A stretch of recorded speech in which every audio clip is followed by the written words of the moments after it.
A luz da tarde invadia o escritório envidraçado com uma crueldade quase proposital, revelando cada partícula de poeira suspensa no ar. Rafael Almeida observava a 12ª candidata do dia, ajeitando-se nervosamente na cadeira em frente à sua mesa de mogno. Ela falava sobre certificados em pedagogia infantil, metodologias europeias de desenvolvimento cognitivo e rotinas estruturadas com horários militares. Ele fingia prestar atenção, mas seus olhos continuavam desviando para o relógio suíço na parede. Mais 20 minutos e poderia encerrar aquele teatro constrangedor. A mulher à sua frente tinha todas as credenciais, currículo impecável, referências de famílias tradicionais paulistanas, postura impecável. Mas Rafael sabia, com a certeza amarga de quem já havia passado por isso 11 vezes, que ela duraria no máximo 3 semanas. Talvez um mês, se tivesse a paciência de uma santa. O problema nunca eram as babás. O problema era Miguel. Seu filho de quase 2 anos vivia como um fantasma dentro daquela mansão no Jardim Europa. Não chorava, não ria, não pedia colo. Existia apenas com seus olhos castanhos enormes e vazios, observando o mundo como se estivesse atrás de um vidro intransponível. Os médicos garantiam que não havia nada de errado fisicamente. Neurologicamente perfeito, diziam. O problema estava em outro lugar, num território nebuloso, que Rafael se recusava a explorar porque sabia exatamente onde encontraria a raiz de tudo, em si mesmo. A entrevista seguia seu curso previsível. A candidata explicava sua abordagem para lidar com crianças difíceis, termo que usava com o cuidado de quem pisa em ovos. Rafael assentiu mecanicamente, já preparando a frase educada de encerramento, quando a porta do escritório se abriu com um rangido suave. Selma, a governanta que mantinha aquela casa funcionando nos últimos 15 anos, surgiu no batente com seu avental impecável e expressão apologética. Desculpe interromper, senhor. Rafael, mas ainda tem mais uma candidata esperando.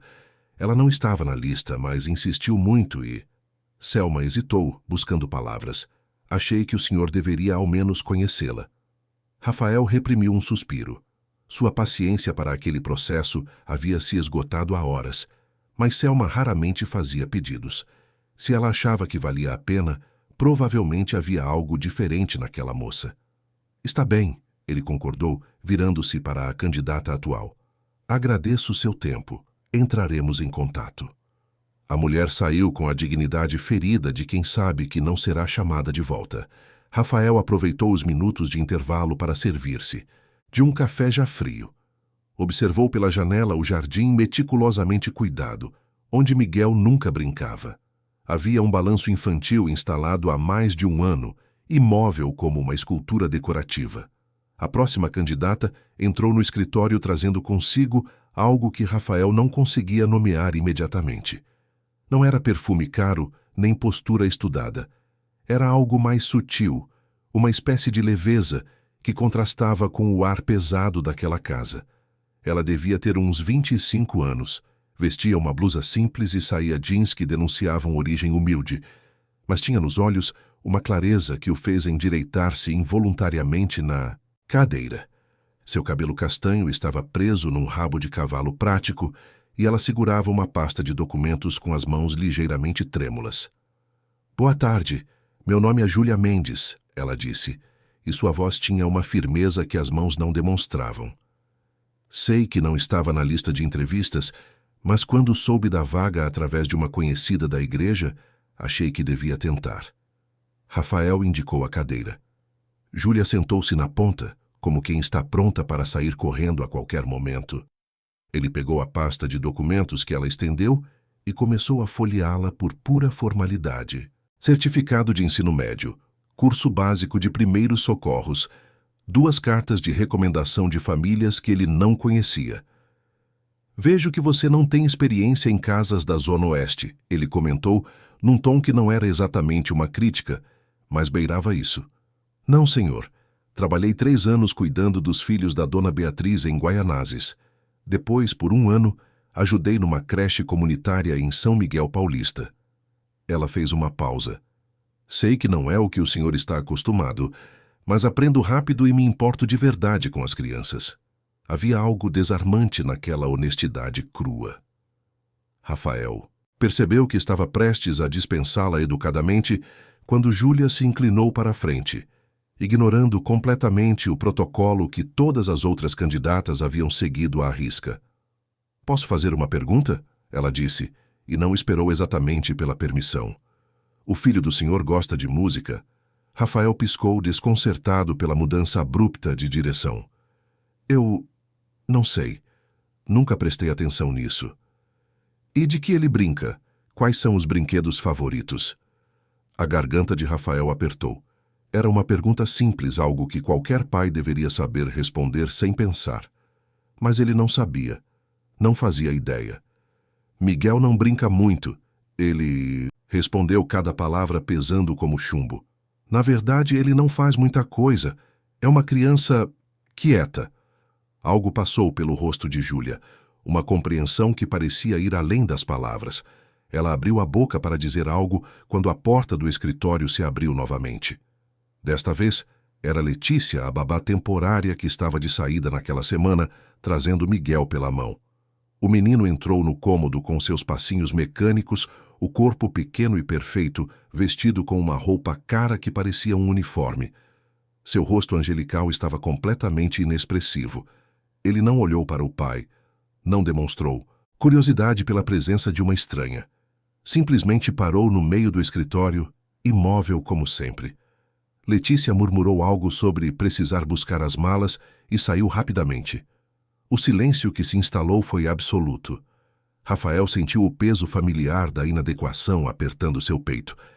Ele nunca sabia o que fazer nesses momentos, como se aproximar do próprio filho sem que aquilo parecesse uma reunião corporativa entre estranhos. Foi então que aconteceu algo que Rafael guardaria para sempre na memória como o instante em que tudo mudou. Júlia levantou-se devagar da cadeira, abaixando-se até ficar na altura dos olhos de Miguel. Ela não fez nenhum movimento brusco. Não tentou tocá-lo ou forçar qualquer interação. Apenas ficou ali, na mesma linha de visão dele, esperando. Miguel virou a cabecinha na direção dela. Seus olhos, aqueles olhos castanhos que Rafael havia aprendido a temer pela sua falta absoluta de vida, pousaram no rosto de Júlia, e algo aconteceu. Algo impossível e inexplicável. O lábio inferior do menino começou a tremer. Suas sobrancelhas se franziram numa expressão que Rafael nunca havia visto antes. Miguel deu um passo na direção de Júlia, depois outro, e de repente estava correndo com suas perninhas curtas, tropeçando na própria pressa. Júlia o recebeu naturalmente, envolvendo-o nos braços quando ele se jogou contra seu peito. E então Miguel começou a chorar. Não era um choro histérico ou assustado. Era um choro profundo, visceral, como se algo que estivesse represado por toda a sua curta vida finalmente encontrasse uma fenda para escapar. Rafael levantou-se da cadeira tão bruscamente que ela quase tombou. Ficou ali parado, completamente paralisado, assistindo seu filho abraçar uma completa estranha e chorar de um jeito que nunca havia chorado nos braços dele. Júlia acariciava as costas de Miguel com movimentos suaves, fazendo um som baixo e reconfortante. Menino agarrava-se a ela com força desproporcional para sua idade, o rostinho escondido no ombro dela. E então, abafado mas inconfundível, veio um som que fez Rafael sentir como se o chão tivesse sido arrancado debaixo de seus pés. A primeira palavra de Miguel não foi papai. Foi uma tentativa balbuciada, desesperada e completamente inadequada de dizer mamãe para uma mulher que ele acabara de conhecer. Rafael não percebeu que estava com os olhos marejados até que uma lágrima escorreu por seu rosto. Júlia olhou para ele por cima da cabecinha de Miguel e seus olhos também estavam brilhando. Mas havia ali algo além da emoção do momento. Havia uma pergunta silenciosa, um pedido mudo de permissão para continuar sendo o que quer que ela estivesse sendo para aquela criança. "Você está contratada", Rafael disse, a voz saindo rouca e quebrada. "Quando pode começar?"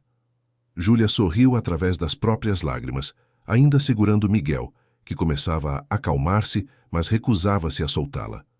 Posso começar agora mesmo, se o senhor permitir. E foi assim, numa tarde comum de quinta-feira, que Júlia Mendes cruzou a porta da mansão dos Almeida, não apenas como mais uma funcionária, mas como a única pessoa no mundo capaz de alcançar uma criança que todos haviam desistido de compreender. A primeira noite de Júlia na mansão transcorreu como uma dança delicada entre o familiar e o desconhecido. Selma havia preparado o quarto de empregada no segundo andar, um espaço simples, mas confortável, com vista para o jardim interno. Júlia mal teve tempo de desfazer sua pequena mala antes que Miguel aparecesse na porta, trazido por uma Selma visivelmente surpresa. Ele fugiu do quarto dele, a governanta explicou com uma mistura de espanto e alívio. Ficou procurando você pela casa toda. Nunca vi ele fazer isso antes. Miguel segurava um cobertor azul surrado, o único objeto que parecia ter algum significado pessoal para ele. Seus olhos estavam fixos em Júlia, com uma intensidade que beirava o desespero. Era como se ele temesse que, ao piscar, ela pudesse desaparecer como um sonho. Júlia ajoelhou-se novamente na altura dele, algo que já estava se tornando um gesto natural entre os dois. Oi, Miguel, você veio me visitar? Ela estendeu a mão e o menino a pegou imediatamente, seus dedinhos pequenos entrelaçando-se nos dela com força. Sabe o que eu trouxe na minha mala? Um violão. Você gostaria de ouvir uma música antes de dormir? Era a primeira vez que alguém fazia uma pergunta direta a Miguel, esperando uma resposta real. O menino não falou, mas acenou com a cabeça de uma forma tão leve que poderia ter sido imaginação. Júlia, porém, aceitou aquilo como a comunicação mais significativa do mundo. Ela pegou o violão surrado que pertencera ao seu pai, um instrumento que havia cruzado o Brasil inteiro antes de chegar às suas mãos. Sentou-se na cama e puxou Miguel para junto dela. O menino acomodou-se contra seu lado, ainda segurando o cobertor, mas agora com os olhos bem abertos e atentos. As primeiras notas encheram o quarto com uma suavidade que parecia impossível naquela casa de linhas retas e silêncios pesados. Júlia cantou uma cantiga antiga do interior de Minas, aquelas que sua avó costumava cantar nas noites quentes de Diamantina. Sua voz não era tecnicamente perfeita, mas carregava algo mais valioso: verdade. Miguel encostou a cabeça no braço dela e, pela primeira vez desde que nascera, adormeceu sem resistência, sem aquele estado de vigília tensa que preocupava todos os médicos. O que Júlia não sabia era que Rafael estava parado do lado de fora do quarto, tendo subido para verificar onde Miguel havia se metido. Ele ficou ali encostado na parede do corredor, ouvindo aquela voz desconhecida transformar sua casa em algo que ele não conseguia nomear, algo que se parecia perigosamente com um lar. Quando a música cessou, Rafael esperou alguns minutos antes de bater levemente na porta entreaberta.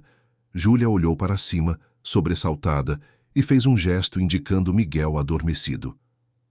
Vou levá-lo para o quarto, Rafael sussurrou, entrando com cuidado. Melhor deixá-lo dormir aqui hoje, Júlia respondeu baixinho. Ele está tão tranquilo, não queremos assustá-lo agora. Rafael hesitou. Havia algo profundamente errado em deixar seu filho dormir no quarto da funcionária na primeira noite dela na casa. Mas ao ver Miguel completamente relaxado pela primeira vez, com uma das mãozinhas ainda segurando a blusa de Júlia, mesmo no sono, ele não conseguiu argumentar. Está bem, se você não se importa. Claro que não me importo, Sr. Rafael. Só Rafael está bom, ele disse, surpreendendo a si mesmo. O senhor faz eu me sentir com 80 anos. Júlia sorriu, e Rafael percebeu que era um sorriso genuíno, sem a dose de falsidade educada que recebia de praticamente todos ao seu redor. Ele saiu do quarto, mas não conseguiu ir para o seu próprio. Em vez disso, foi para o escritório e serviu-se de um uísque que não chegou a beber. Ficou ali olhando para a cidade iluminada através da janela, pensando em como uma casa podia estar tão cheia e tão vazia ao mesmo tempo. Os dias seguintes trouxeram mudanças que começaram sutis, mas logo se tornaram impossíveis de ignorar. Júlia estabeleceu uma rotina que nada tinha a ver com os cronogramas rígidos das babás anteriores. Ela acordava com Miguel ao amanhecer e, em vez de forçá-lo a um café da manhã solitário na cozinha, levava-o para o jardim ainda orvalhado. Rafael, que costumava sair de casa antes das 7 sem ver o filho, começou a atrasar propositalmente sua partida. Da janela do quarto, observava Júlia e Miguel sentados na grama, ela apontando para os pássaros, ele finalmente demonstrando curiosidade sobre o mundo ao seu redor. Uma manhã, Rafael desceu mais cedo que o normal e os encontrou na varanda. Júlia estava ensinando Miguel a bater palmas no ritmo de uma música que ela cantarolava. O menino não conseguia ainda suas mãozinhas se encontrando descoordenadas, mas ele tentava. Estava tentando. E isso era mais do que Rafael havia conseguido dele em quase 2 anos. "Bom dia", ele disse, e sua própria voz soou estranha e tímida aos seus ouvidos. Miguel olhou para ele e, pela primeira vez, não desviou o olhar imediatamente. O menino o estudou por um longo momento, como se estivesse tentando decidir algo importante. "Diga bom dia para o papai", Júlia incentivou suavemente, sem forçar. Miguel não disse nada, mas acenou com a cabeça na direção de Rafael antes de voltar sua atenção para a tentativa de bater palmas. Era pouco, mas era infinitamente mais do que o vazio anterior. Rafael sentiu um nó na garganta. Murmurou algo sobre um compromisso urgente e saiu para o trabalho, mas passou o dia todo incapaz de se concentrar em reuniões e relatórios. Sua mente voltava continuamente para aquela cena na varanda, para a paciência infinita de Júlia, para o fato de que seu filho estava aprendendo a existir no mundo. À noite, pela primeira vez em meses, Rafael voltou para casa antes das 8. A mansão estava diferente. Havia música tocando suavemente na sala, algo instrumental e suave. Vozes vinham da cozinha, e Rafael se pegou caminhando naquela direção como se puxado por um fio, invisível. Júlia estava preparando o jantar de Miguel, conversando com ele sobre cada ingrediente, como se o menino fosse capaz de responder. E talvez fosse à sua maneira, porque ele observava tudo com uma atenção que nunca havia demonstrado antes. "Isso aqui é cenoura, Miguel. Olha a cor bonita, laranja como o pôr do sol que a gente viu hoje. Você lembra?" Miguel pegou um pedaço de cenoura e o examinou, levando-o ao nariz para cheirar. Júlia riu, um som cristalino que fez algo se mexer no peito de Rafael. "Exatamente. Sempre cheire a comida antes. Minha avó sempre dizia que a gente come primeiro com os olhos e o nariz, depois com a boca." Foi quando Júlia se virou e viu Rafael parado na entrada da cozinha. Ela não pareceu constrangida por ele tê-la encontrado ali, em seu território, tratando a casa como se fosse sua. "Boa noite, Rafael. Chegou cedo hoje." "Cancelei uma reunião", ele disse, e era verdade, embora não fosse a razão completa. A razão completa era que ele não aguentava mais ficar longe, não aguentava mais perder os momentos em que seu filho estava finalmente acordando para a vida. "Miguel e eu estamos fazendo sopa, de legumes. Nada muito sofisticado, mas..." Ela hesitou. "Há o suficiente para 3, se quiser jantar com a gente." Era um convite simples, quase casual, mas para Rafael parecia a coisa mais significativa que alguém havia lhe oferecido em anos. Ele não jantava em casa havia tanto tempo que nem se lembrava da última vez. Suas refeições eram sempre em restaurantes caros com sócios e clientes, comida excelente que não tinha gosto de nada. "Eu gostaria muito", ele respondeu, surpreendendo ambos. E foi assim, numa cozinha iluminada pela luz quente do lustre, que Rafael Almeida jantou com seu filho pela primeira vez. Júlia serviu a sopa em tigelas simples, não nos pratos de porcelana que ficavam guardados no armário. Miguel comeu devagar, mas comeu. Cada colherada parecia um pequeno milagre. Rafael não sabia que o menino havia recusado comida sólida durante semanas, que as babás anteriores tinham que forçá-lo a tomar mamadeiras. "Como você faz isso?" Rafael perguntou quando Miguel terminou e Júlia o limpou com uma delicadeza que parecia segundo natureza. "Como você o alcança de um jeito que ninguém mais consegue?" Júlia pegou Miguel no colo, o menino bocejando e encostando a cabeça em seu ombro. Ela encontrou os olhos de Rafael, e havia neles uma sabedoria que não combinava com sua idade. Eu não faço nada de especial, só presto atenção nele. De verdade. Não no que ele deveria ser ou no que os livros dizem que uma criança da idade dele precisa fazer. Presto atenção no Miguel que está aqui agora, com tudo o que ele é e tudo o que ele sente. Rafael sentiu como se ela tivesse acabado de expor todas as suas falhas como pai numa única frase gentil. Ele baixou os olhos para a tigela vazia na sua frente. Eu não sei como fazer. Isso, ele admitiu, a voz saindo mais baixa do que pretendia. Quando olho para ele, eu só consigo ver... Ele não terminou a frase, mas não precisava. Júlia sabia o que ele via. Via a ausência, via a culpa, via a pessoa que deveria estar ali e não estava mais. Então talvez seja a hora de aprender a ver diferente, ela disse, sem julgamento na voz. Miguel não precisa que você seja perfeito, Rafael. Ele só precisa que você esteja aqui. Aquelas palavras ficaram ecoando na mente de Rafael muito depois que Júlia levou Miguel para dormir.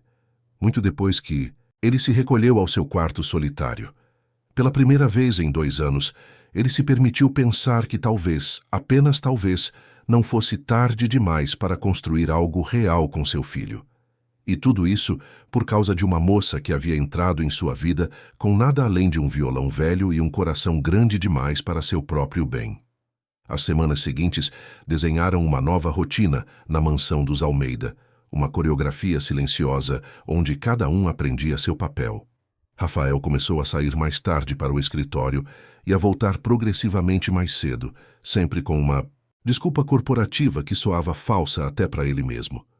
A verdade, que ele mal admitia para si, era que não queria mais perder os momentos em que a casa ganhava vida. Júlia transformava cada ambiente por onde passava.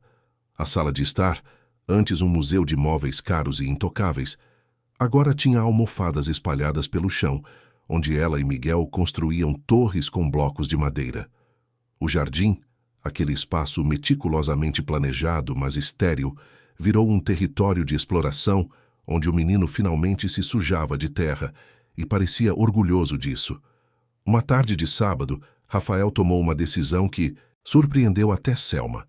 Em vez de ir ao escritório como fazia todos os fins de semana, ele ficou em casa. Desceu para a cozinha de bermuda e camiseta, algo tão inédito que a governanta quase derrubou a bandeja de café que carregava. Senhor Rafael, precisa de algo? Posso preparar? Está tudo bem, Selma. Só vim tomar café. Ele hesitou, ouvindo risadas vindas do jardim. Onde estão eles? A senhorita Júlia levou o pequeno Miguel para brincar com a mangueira. Ela pediu permissão primeiro, é claro. Disse que o calor estava insuportável. Rafael pegou sua xícara de café e caminhou até a porta de vidro que dava para o jardim. A cena que encontrou o fez parar no lugar, incapaz de se mover. Júlia havia conectado a mangueira de jardim e criado uma espécie de chuveirinho improvisado. Estava completamente encharcada, o vestido leve colado ao corpo, os cabelos pingando, rindo de uma forma tão livre que parecia impossível que aquele som viesse de alguém que trabalhava para viver. E Miguel, seu Miguel, corria debaixo da água com uma gargalhada cristalina, tropeçando nas próprias pernas, levantando e correndo de novo. Rafael sentiu algo se partir dentro dele. Era alegria e dor ao mesmo tempo. Gratidão misturada com uma inveja tão intensa que chegava a doer fisicamente. Aquela deveria ser sua esposa ali, brincando com o filho deles. Aquela deveria ser a família que ele havia sonhado construir. Mas não era. E por mais que doesse admitir, Júlia estava fazendo por Miguel algo que ele jamais conseguira fazer. Estava lhe ensinando que o mundo podia ser um lugar de alegria. Miguel viu o pai na porta e parou de correr. Por um instante, Rafael temeu que a presença dele estragasse tudo, que o menino voltasse àquela casca vazia de antes. Mas então Júlia se virou seguindo o olhar de Miguel e sorriu. Rafael, venha brincar com a gente. Era um convite simples, quase infantil, mas algo na forma como ela o disse, sem hierarquia, sem o peso formal do Senhor Rafael, fez com que ele se visse caminhando em direção ao jardim antes mesmo de processar a decisão. Eu não tenho roupa para molhar, ele começou, mas Júlia já estava mirando a mangueira na direção dele. Agora tem. O jato de água o atingiu em cheio, encharcando sua camiseta cara e fazendo-o engasgar de surpresa. Por um segundo, Rafael ficou ali parado, pingando, completamente chocado. Ninguém ousava fazer algo assim com ele havia quanto tempo? Ele nem se lembrava. E então, para sua própria surpresa e de todos ao redor, Rafael Almeida começou a rir. Não uma risada educada de reunião social, mas uma gargalhada real, que vinha de algum lugar profundo que ele havia esquecido que existia. Miguel olhou para o pai rindo e algo aconteceu no rosto do menino. Era como assistir o sol nascendo, uma mudança gradual, mas inegável. Ele correu na direção de Rafael não com medo ou hesitação, mas com os braços abertos. Rafael o pegou no ar, girando com ele, ambos rindo, ambos encharcados. E pela primeira vez desde que Miguel nascera, o menino o abraçou de volta. Pequenos braços ao redor do pescoço dele, uma risada contra seu ouvido, e Rafael sentiu como se finalmente, algo que estava quebrado dentro dele começasse a se curar. Júlia desligou a mangueira e os observou, limpando as próprias lágrimas disfarçadamente. Havia algo na cena que era ao mesmo tempo lindo e doloroso, uma intimidade que ela sabia que nunca poderia reivindicar de verdade. Ela era apenas a babá, a ponte temporária entre um pai e um filho. Eventualmente, ela teria cumprido seu papel e poderia partir, exceto que a ideia de partir estava começando a doer de uma forma que ela não estava preparada para enfrentar. Naquela noite, depois que Miguel adormeceu, Rafael encontrou Júlia na varanda, olhando para as luzes da cidade. Ela havia trocado de roupa, mas seus cabelos ainda estavam úmidos, cheirando a shampoo barato e algo floral que ele não conseguia identificar. "Obrigado", ele disse, vindo sentar-se ao lado dela nos degraus da varanda. "Pelo que você fez hoje, por tudo o que tem feito." Júlia deu de ombros, mas havia um sorriso triste em seu rosto. "É meu trabalho cuidar dele. Não é só isso e você sabe." Rafael virou-se para olhá-la diretamente. "Você está mudando a vida dele. Está mudando minha vida. Isso vai muito além de qualquer trabalho." Houve um silêncio longo. Júlia abraçou os próprios joelhos, parecendo subitamente muito jovem e muito vulnerável. "Posso te contar uma coisa?" ela disse finalmente. "Miguel me lembra meu irmãozinho, Bento. Ele era assim quando era pequeno, cheio de vida, sempre rindo. Eu costumava cuidar dele enquanto minha mãe trabalhava." Ela fez uma pausa, e Rafael percebeu que havia dor naquela memória. "Costumava? Ele mora com minha tia agora no interior. Quando minha mãe ficou doente, não consegui cuidar dos dois sozinha. Ele ainda era muito pequeno, precisava de atenção que eu não podia dar enquanto trabalhava. Foi a coisa mais difícil que já fiz, deixá-lo ir." Rafael sentiu seu peito apertar. De repente, muita coisa sobre Júlia fazia sentido. A forma como ela se dedicava completamente a Miguel, como se cada momento importasse. A tristeza que às vezes passava por seus olhos quando ela achava que ninguém estava olhando. "Sinto muito", ele disse, e eram 2 palavras insuficientes para a dor que ele via nela. "É a vida, né? A gente faz o que pode com o que tem." Júlia limpou os olhos rapidamente. "Mas cuidar do Miguel me faz sentir que ainda posso fazer alguma diferença, que ainda posso ser essa pessoa que cuida, que protege. Faz meu coração doer menos." Rafael não pensou no que fez a seguir. Simplesmente estendeu o braço e puxou Júlia para perto, deixando-a apoiar a cabeça em seu ombro. Era inadequado. Provavelmente cruzava alguma linha invisível entre empregador e empregada. Mas naquele momento, ele não se importava com linhas ou protocolos. Ela precisava de consolo, e ele precisava oferecer isso a alguém que havia lhe dado tanto. Eles ficaram assim por um longo tempo, 2 seres humanos feridos encontrando um momento de paz na companhia um do outro. Acima deles, as estrelas testemunhavam silenciosamente, e dentro da casa, Miguel dormia tranquilo pela primeira vez em sua vida, inconsciente da delicada teia de afeto e necessidade que estava se tecendo ao seu redor. O que nenhum dos dois sabia era que aquele momento de proximidade, tão inocente e necessário, marcava o início de algo que nem Rafael nem Júlia estavam preparados para enfrentar. Algo que transformaria completamente não apenas o relacionamento entre eles, mas todo o futuro que haviam imaginado para si mesmos. Dentro da casa, Selma observava pela janela da cozinha e sacudia a cabeça levemente. Ela havia visto muitas coisas em seus 15 anos trabalhando para a família Almeida. Mas esta conexão frágil e perigosa se formando entre seu patrão e a jovem babá, isto era algo novo, e ela não sabia se rezava para que florescesse ou para que terminasse antes que alguém se machucasse de verdade. Porque em sua experiência, quando mundos tão diferentes colidiam, raramente terminava bem para os corações envolvidos. O mês de outubro chegou trazendo as primeiras chuvas da primavera, lavando São Paulo com aquela persistência melancólica que fazia a cidade parecer mais humana. Rafael estava em seu escritório, fingindo analisar relatórios financeiros, enquanto na verdade observava pela janela a chuva transformar o jardim numa pintura impressionista borrada. Seu celular tocou, exibindo o número de Selma. Ele atendeu distraidamente, esperando alguma questão doméstica rotineira. Senhor Rafael, desculpe incomodar no trabalho, mas... A voz da governanta tinha uma urgência incomum. É o pequeno Miguel. Ele está com febre alta e a senhorita Júlia está muito preocupada.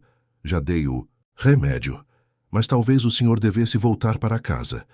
Rafael estava de pé antes mesmo de Selma terminar a frase. Agarrou o paletó, murmurou algo para sua secretária sobre uma emergência familiar e saiu, deixando uma sala de reunião cheia de executivos surpresos olhando para a porta fechada.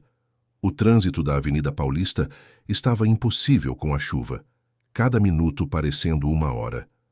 Rafael tamborilava os dedos no volante, tentando não deixar a ansiedade se transformar em pânico. Era só uma febre, crianças tinham febre o tempo todo. Mas Miguel não era qualquer criança, era seu filho, e a ideia de algo acontecendo com ele fazia seu peito apertar de uma forma que ele não estava preparado para sentir. Quando finalmente chegou em casa, encontrou Júlia na sala com Miguel no colo, embalando-o gentilmente enquanto cantarolava baixinho. O menino estava visivelmente abatido, as bochechas coradas, os olhos brilhantes de febre. Como ele está? Rafael perguntou, largando a pasta molhada no chão e vindo ajoelhar-se ao lado deles. A febre baixou um pouco depois do remédio, mas ele não quer largar de mim. Júlia acariciou os cabelos suados de Miguel. Acho que é só uma virose, mas ele está tão assustado. Nunca ficou doente desde que cheguei aqui. Miguel abriu os olhos ao ouvir a voz do pai. Ele estendeu uma mãozinha trêmula na direção de Rafael, e o gesto foi tão inesperado e tão desejado que Rafael sentiu os olhos arderem. Quer ir com o papai? Júlia perguntou suavemente. Para surpresa de ambos, Miguel acenou que sim. Júlia o transferiu cuidadosamente para os braços de Rafael, e o menino se aninhou contra o peito do pai com a mesma confiança que demonstrava com ela. Era a primeira vez que isso acontecia. A primeira vez que Miguel o escolhia ativamente. Eu estou aqui, campeão. Rafael murmurou contra os cabelos do filho. Papai está aqui e não vai deixar nada de ruim acontecer com você. Júlia sorriu através das próprias lágrimas. Vou buscar uma compressa fria. Continue fazendo isso, ele está se acalmando. As horas seguintes se dissolveram numa vigília compartilhada. Rafael e Júlia se revezaram segurando Miguel, medindo a temperatura, oferecendo água e palavras de conforto. A febre subia e descia em ondas imprevisíveis, fazendo o menino delirar levemente em alguns momentos, chamando por ambos de formas que derretiam qualquer defesa que pudessem ter. Foi durante uma dessas longas horas da madrugada, com Miguel finalmente dormindo mais tranquilo entre eles no sofá, que Rafael quebrou o silêncio. Quando ele nasceu, começou, a voz baixa e carregada. A enfermeira o colocou nos meus braços e tudo o que consegui pensar foi que ele estava manchado com o sangue da minha esposa. Sei que parece terrível dizer isso, mas era tudo o que conseguia ver. Não conseguia olhar para meu filho sem ver o que havia sido tirado de mim. Júlia não disse nada, apenas colocou a mão sobre a dele numa oferta silenciosa de suporte. Isabela e eu não tivemos um casamento perfeito, Rafael, continuou, as palavras saindo como se estivessem presas há muito tempo. Na verdade, estava longe de ser perfeito, mas havia amor, ou pelo menos havia respeito mútuo e companheirismo. Quando ela engravidou, achei que aquilo poderia consertar as coisas que estavam quebradas entre nós. Em vez disso, ele não precisou terminar. Júlia sabia o final daquela história. Miguel não tem culpa, ela disse gentilmente. E no fundo, você sempre soube disso. É por isso que nunca o maltratou ou negligenciou. Você sempre garantiu que ele tivesse tudo o que precisava materialmente. Menos a única coisa que realmente importa, Rafael respondeu, apertando a mão dela. Menos meu amor, menos minha presença real. Até você chegar e me mostrar o que eu estava perdendo, o filho incrível que estava crescendo na minha frente enquanto eu insistia em não ver. Você está vendo agora, Júlia disse. É isso que importa. Miguel ainda é tão pequeno. Vocês têm uma vida inteira pela frente para construir essa ligação. Rafael olhou para ela na penumbra da sala, iluminada apenas pela luz suave do abajur. Havia algo na forma como Júlia segurava a mão dele, na intimidade forçada daquele momento de vulnerabilidade compartilhada, que fazia seu coração acelerar, de uma forma que não tinha nada a ver com preocupação paterna. Como você é tão sábia para alguém tão jovem? Ele perguntou, e sua voz saiu mais baixa, mais íntima do que pretendia. Júlia deu um sorriso triste. Dor ensina depressa. Quando você precisa crescer rápido para cuidar de quem ama, não tem muito tempo para ser jovem e boba. Havia tantas perguntas que Rafael queria fazer.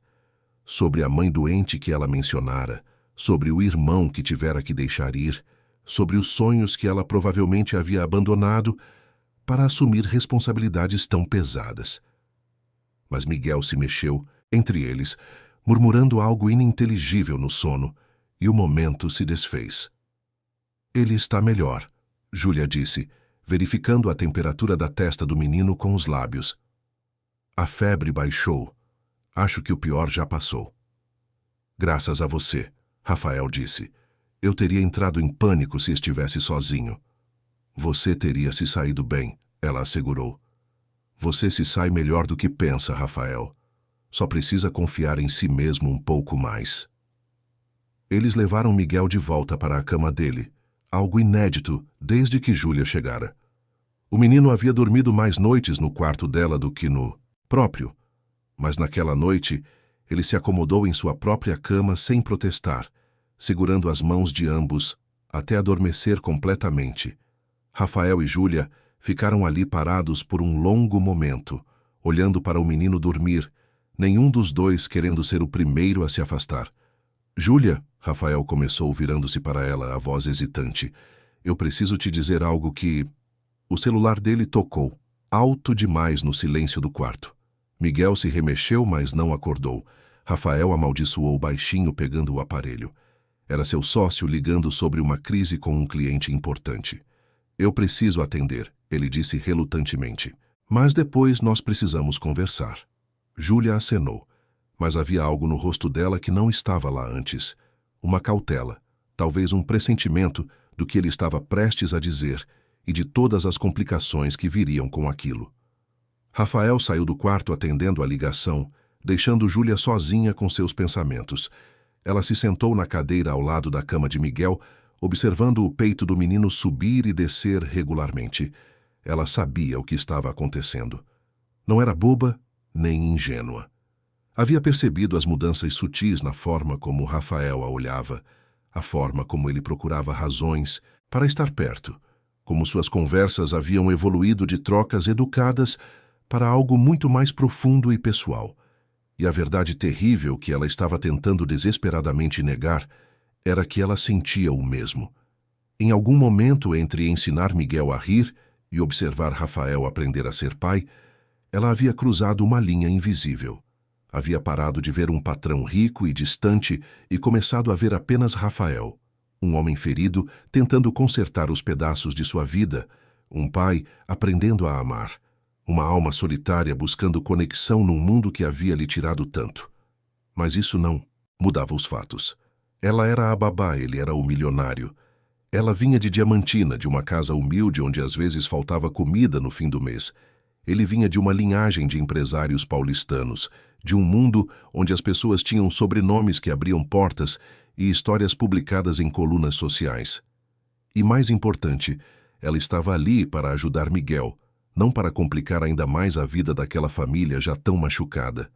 Júlia se levantou, deu um último beijo na testa de Miguel e saiu do quarto silenciosamente. Ela precisava criar distância, precisava se lembrar de seu lugar, antes que fizesse algo estúpido, como acreditar que histórias como a dela terminavam bem. Mas ao passar pelo corredor, ela não pôde evitar ouvir a voz de Rafael ao telefone, tensa e frustrada, lidando com problemas corporativos que pareciam tão vazios comparados ao que haviam compartilhado naquela noite. E uma parte traiçoeira do seu coração sussurrou que talvez, apenas talvez, algumas linhas fossem feitas para serem cruzadas. Novembro chegou trazendo o calor característico que transformava São Paulo numa estufa urbana. A mansão dos Almeida, com seu ar-condicionado potente, permanecia um oásis de temperatura controlada, mas havia outro tipo de calor crescendo ali dentro, um que nenhum sistema de refrigeração podia dissipar. Rafael estava no escritório tentando se concentrar em uma proposta de fusão quando ouviu o telefone de casa tocar. Selma atendeu e, mesmo através das paredes, ele pôde ouvir o tom de preocupação em sua voz. Momentos depois, ela bateu em sua porta. Senhor Rafael, desculpe interromper, mas é urgente. A senhorita Júlia recebeu uma ligação de Diamantina sobre a mãe dela. Rafael sentiu o estômago afundar. Ele deixou a caneta cair e praticamente correu para a sala, onde encontrou Júlia sentada no sofá, o telefone ainda na mão trêmula, o rosto completamente branco. Júlia, o que aconteceu? Ela olhou para ele, mas parecia estar vendo através dele, em estado de choque. É minha mãe. O tumor voltou. Eles dizem que ela precisa de uma cirurgia imediatamente, mas é complexa, cara. Sem ela... Sua voz quebrou. Sem ela eu vou perder minha mãe, Rafael. Ele se sentou ao lado dela, pegando suas mãos frias entre as suas. Quanto?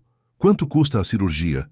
Júlia mencionou um valor que para Rafael era insignificante, o equivalente a um jantar corporativo para 10 pessoas, mas via no rosto dela que aquele número representava algo impossível, uma montanha intransponível entre sua mãe e a vida.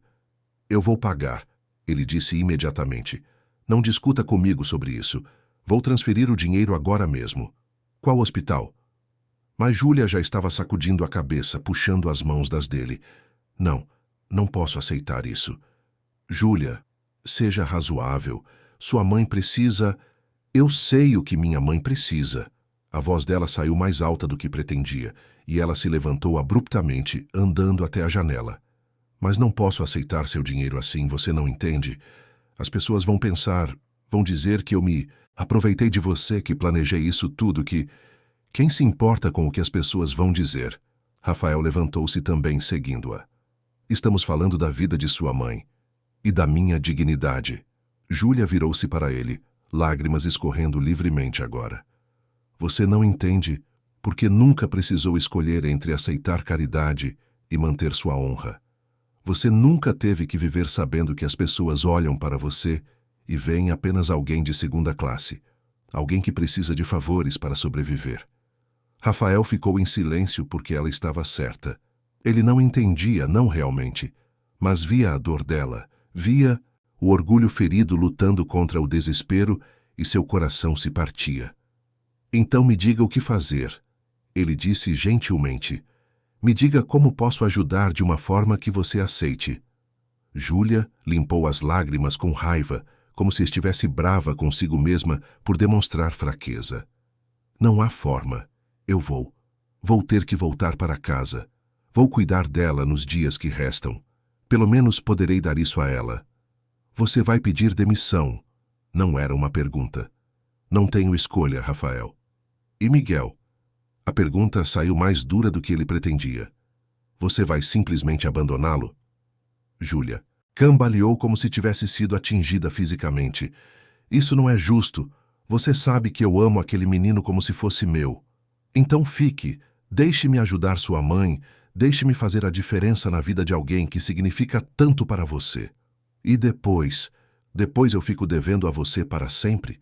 Fico presa aqui não por escolha, mas por obrigação? Júlia sacudiu a cabeça.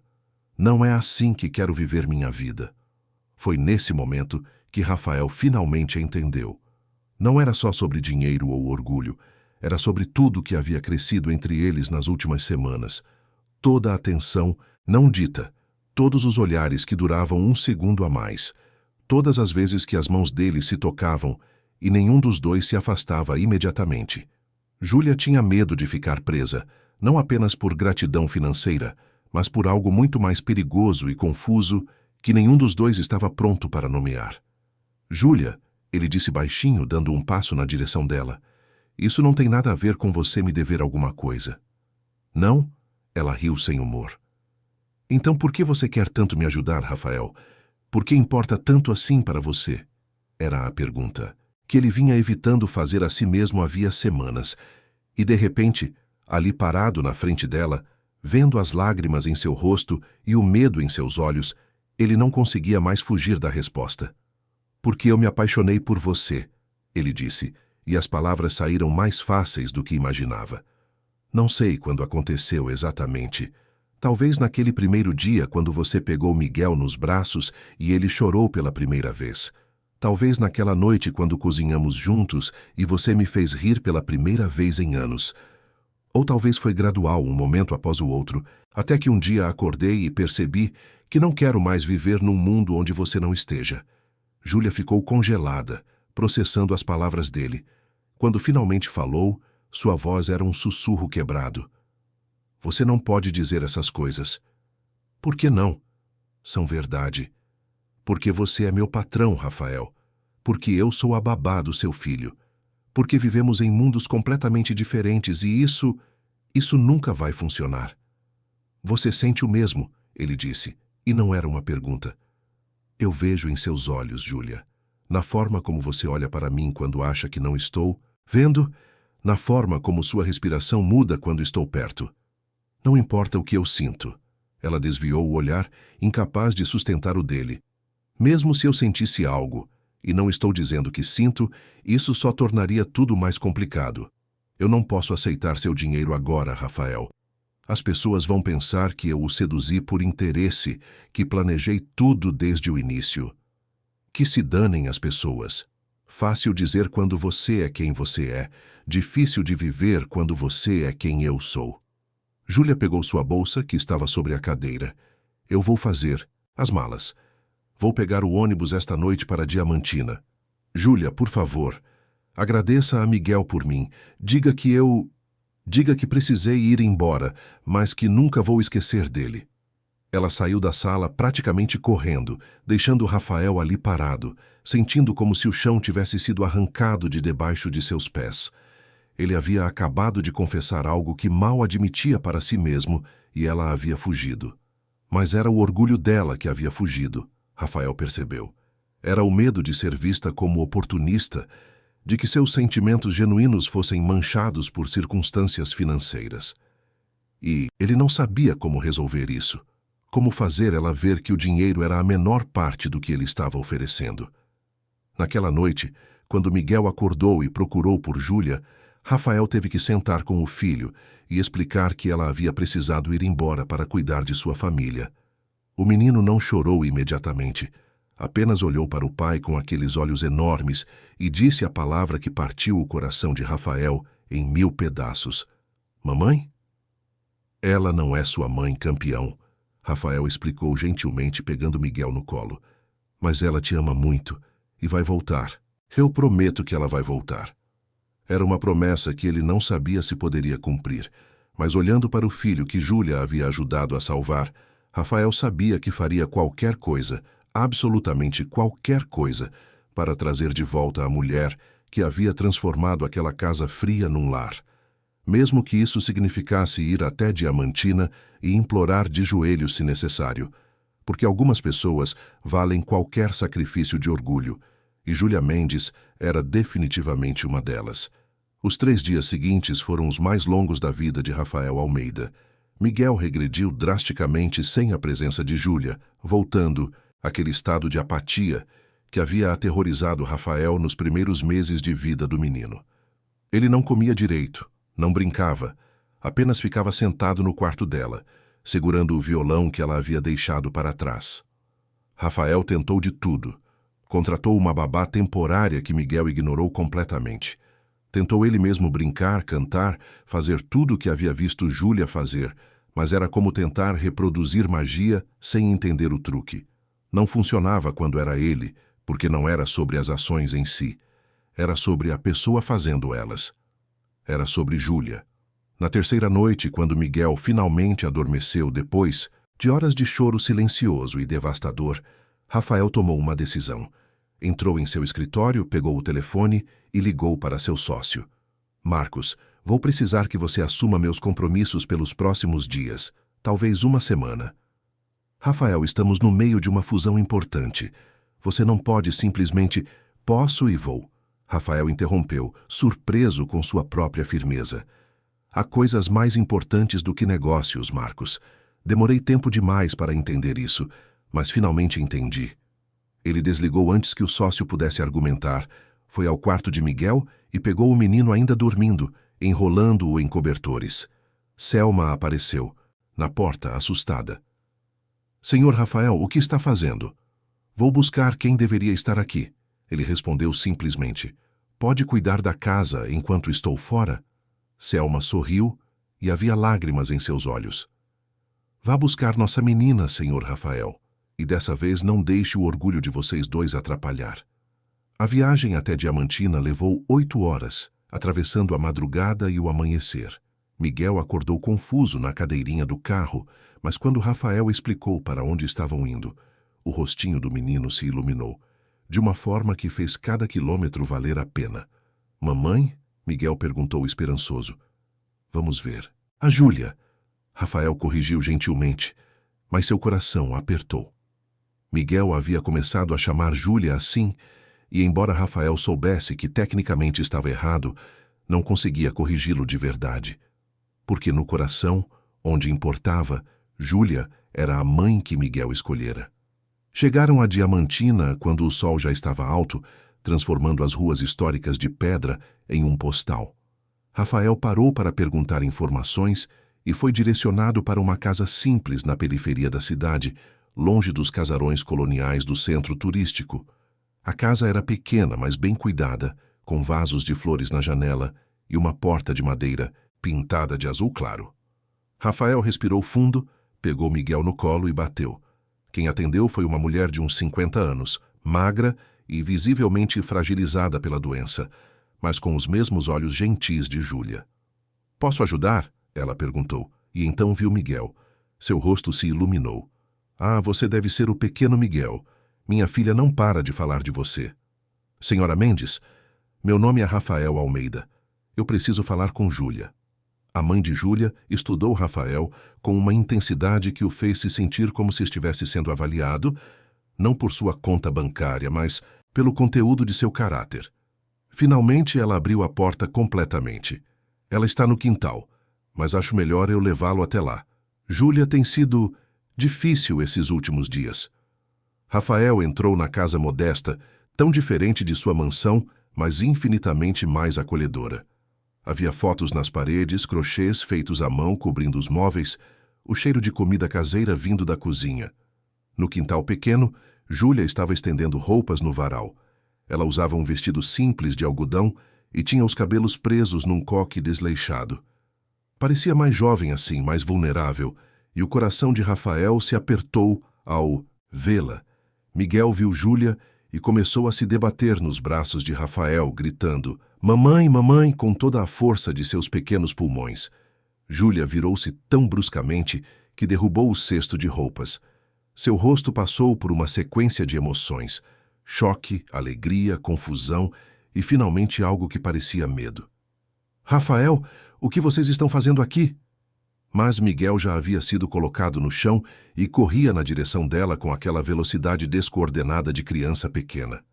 Júlia o pegou automaticamente, e o menino se agarrou a ela como se sua vida dependesse disso, soluçando contra seu pescoço. Senti saudade, senti saudade, senti saudade, ele repetia entre os soluços, e eram palavras que ele nunca havia dito antes, que talvez nem soubesse que sabia até aquele momento. Eu também senti saudade de você, meu amor, Júlia sussurrou, lágrimas escorrendo livremente pelo rosto. Tanto, tanto. Rafael se aproximou devagar, como se estivesse se aproximando de algo frágil que poderia se quebrar. A mãe de Júlia havia discretamente voltado para dentro da casa, dando-lhes privacidade. Ele não está comendo, Rafael disse, e sua voz estava rouca. Não está dormindo direito. Só fica sentado no seu quarto esperando você voltar. E eu... Ele parou, engolindo com dificuldade. Eu descobri que estou exatamente igual a ele. Esta casa ficou vazia sem você, Júlia. Nós ficamos vazios. Rafael, eu já expliquei por que não posso... Ela começou, mas ele a interrompeu. Eu sei. Você explicou sobre orgulho, sobre dignidade, sobre não querer dever nada a ninguém. E eu respeito isso.